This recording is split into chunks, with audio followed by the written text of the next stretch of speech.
Alright, magandang araw sa inyo mga utol. Magandang umaga, magandang tanghali at magandang gabi. Kung ano oras nyo man mapapanood ng video ko na to, sana ay nasa mabuting kalagayan kayo at safe kayo kung nasan man ngayon kayan.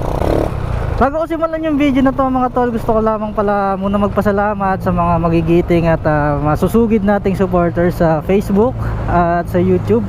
Meron na tayong 100 plus followers at 100 plus na subscribers. Maraming salamat po sa pagsuporta sa aking munting channel. Kung bago ka pa lamang sa channel ko na to or dun sa aking Facebook page, baka pwede na mga hit mo na yung follow button at yung subscribe button bilang suporta na rin mga tol sa aking munting mga channel. You know the drill, like, share, subscribe at follow, like, comment ka na dyan sa aking Facebook page. So yun lang mga tol, maraming salamat. So for today's video mga tol, sagutin natin yung isang katanungan sa aking comment section sa YouTube. Pero kasing nagtanong doon may katanungan si Rolando Galvez 5005. So may binigay siyang mga senaryo. Tatlong senaryo yung binigay niya So tatlo yung sasagutin natin. Para na rin to sa kaalaman ng lahat na nakakapanood na balak mag food panda rider, Wag. Huwag mong subukan. Masisira ang buhay mo. or baguhan sa pagiging food panda rider. So papagas muna ako rito mga tol bago natin sagutin yan. Wait lang Pops, tanggalin ko labag. 50 lang, unleaded.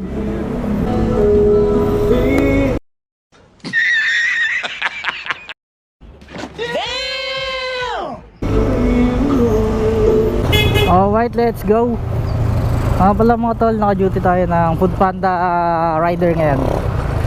May first booking tayo. Ito first booking natin itong dadaling ko. Pero hindi ko muna ibablog yung pag-deliver. So sasagot lang tayo ng katanungan para masagot ko yung katanungan ni Sir Rolando at para na rin sa kaalaman ng lahat. So yung unang tanong niya, yung unang senaryo na binigay niya is paano kung ayaw i-receive ni customer yung order? Halimbawa daw is yung anak niya is naka-order ng unexpected, napindot lang yung place order or bigla ang nagkaroon ng emergency na andun na tayo sa location tapos nagalaw niya yung pambayad or wala siyang pambayad or walang pambayad yung customer dun sa nabook na order kay Food Panda. Yun yung first scenario na binigay niya.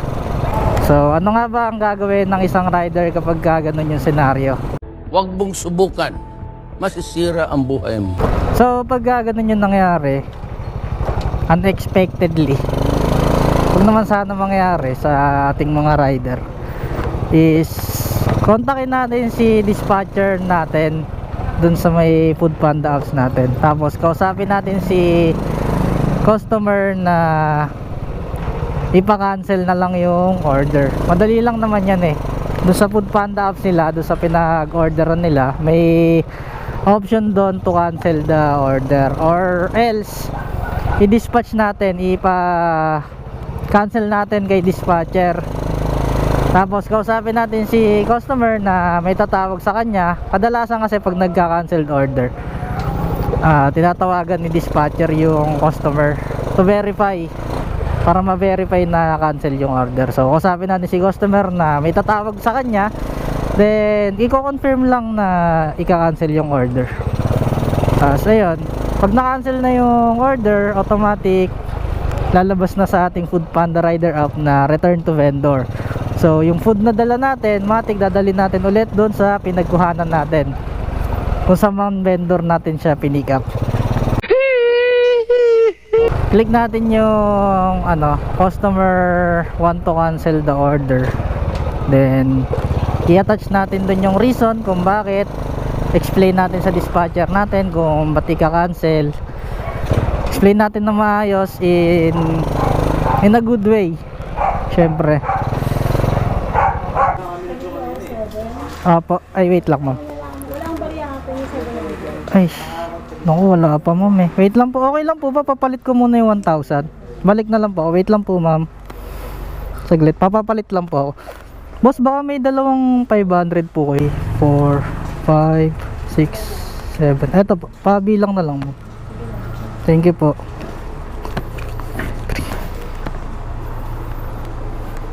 Yung isang senaryo na binigay ni Sir Rolando ni Sir Rolando is yung paano kung hindi mo mahanap kahit magkausap na kayo sa phone, baka nagtitrip.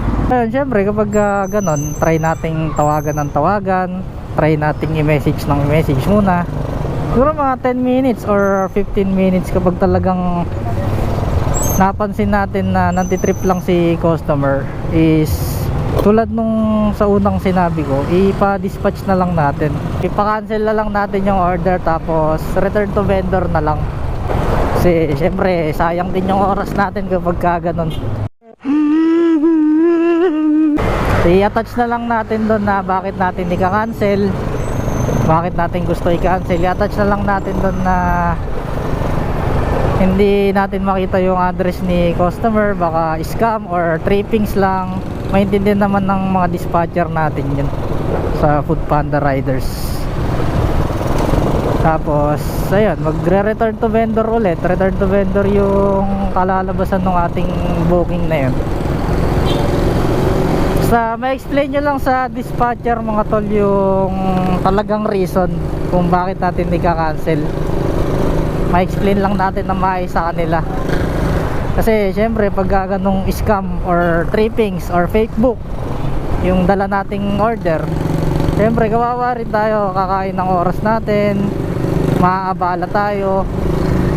Better na i-cancel na lang natin, wala naman tayong no choice eh. Or else kung mababang halaga, halimbawa COD yan, malamang naman sa mga ganyan eh, mga fake book or mga trippings na mga order, padalas niya na no, COD. Kapag kaya mo namang abonohan yung booking, abonohan na lang natin kaysa maabala pa tayo. Madalas kasi kapag nagka-cancel si rider or tayong mga Foodpanda rider, kapag nagka-cancel, pansin ko lang nagkakaroon na nasususpend ng 2 days, 1 day, kahit di natin kasalanan, sususpend yung account natin ng ganun. Huwag mong subukan. Masisira ang buhay mo. So kung kaya mo namang abonohan, ayan, abonohan na lang natin kasi wala naman tayong magagawa. Or else kung talagang malaki, try natin i-explain sa dispatcher kung ano nga ba talaga yung reason ba't natin i-cancel. May pagkakataon naman na maintindihan naman nila yan. So ayan, dito ulit ako sa SM Marilao. Ayan, pa SM Marilao na yan eh. Hintay lang ako ng booking. Ay mga tropa natin, may merienda na. Time check tayo, 12:33. So sagutin na natin yung last question ni Sir Rolando, yung isang senaryo na binigay niya sa atin. Sabi ni Sir Rolando sa isang senaryo na binigay niya, yung pangatlong binigay niyang senaryo is yung paano kung masiraan ka sa daan, or paano kung yung pagdideliveran mo daw is baha or walang madadaanan. So ayan, sagutin natin yung isang katanungan. Dito muna tayo sa halimbawa masiraan tayo sa daan. Isa lang naman yung best option dyan if sakaling mangyari sa atin yung ganon. Contact tayo ng tropa na Foodpanda rider na pwedeng isabay yung order natin, tapos ibigay na lang natin sa kanya yung delivery fee na pumasok sa atin. Kung magkano yung delivery fee na pumasok sa atin, ibigay na lang natin dun sa pakikisuyuan natin na rider, or kung gusto nyo, kung may extra pa kayo, dagdagan nyo na lang. Kasi syempre maaabala natin yung isang kapwa natin rider para matuloy lang yung booking. Makisuyo na lang tayo, isa yun sa mga best way. Isa naman na senaryo is kung baha. Kapag ganyang baha is wala naman tayong magagawa dyan eh. Halimbawa malayo yung lugar na pagdideliveran, tapos wala talagang daan or walang madadaanan. it's either lakarin natin or kung may mababayaran tayo na bangka or sasakyan na makakadaan doon sa dadaanan natin na yun. Yun lang, isa sa option. Kausapin na lang natin si customer na gano'n, na wala tayong madadaanan, if ipoproceed ba yung deliver.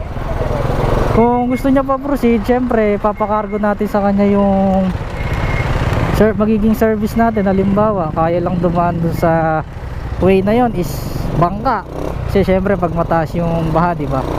Kausapin natin siya, ika-cargo na lang ni customer yun kasi talagang no choice tayo doon. Or sabihin natin kay customer na, ma'am or sir, di talaga kaya, wala po talaga madadaanan. Depende kasi sa pag-uusap nyo ng customer, kung si customer na lang pupunta dun sa lugar or basta, depende sa pag-uusap nyo ng customer. Pero isa sa option dun is canceled order na lang. Sabihin na lang natin kay customer na wala talagang madadaanan. So ayun, kapag ganun yung nangyari, tulad nung unang senaryo na binanggit ko, canceled order na lang. So pag naka-canceled order, hindi dispatch, i-confirm ni dispatcher na talagang ika-cancel yung order, tatawagan si customer at ayun, pag na-confirm na canceled order na yung booking, return to vendor na yung mangyayari. Syempre pagka return to vendor, ibabalik natin yung pagkain sa vendor na pinag-pick upan natin. So yun lang mga tol, Sir Rolando, shoutout sa'yo, salamat sa pagtatanong. Sana ay nasagot ko ng malinaw, naipaliwanag ko ng malinaw yung mga option na pwede natin gawin kapag nangyayari sa isang food panda rider or isang delivery rider yung mga ganyang senaryo.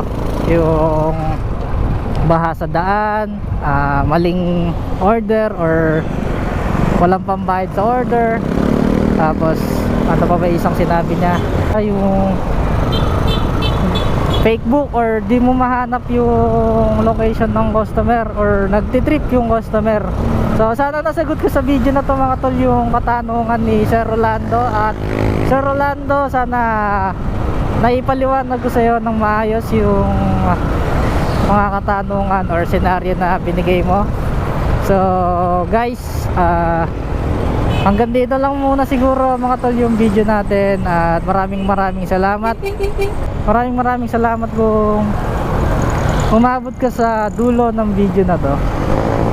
Kung bago ka pa lamang sa aking YouTube channel, baka pwedeng pa-subscribe naman dyan, paki-hit yung notification bell para updated ka sa mga paparating pa nating ibang videos at bilang suporta na rin sa maliit nating channel.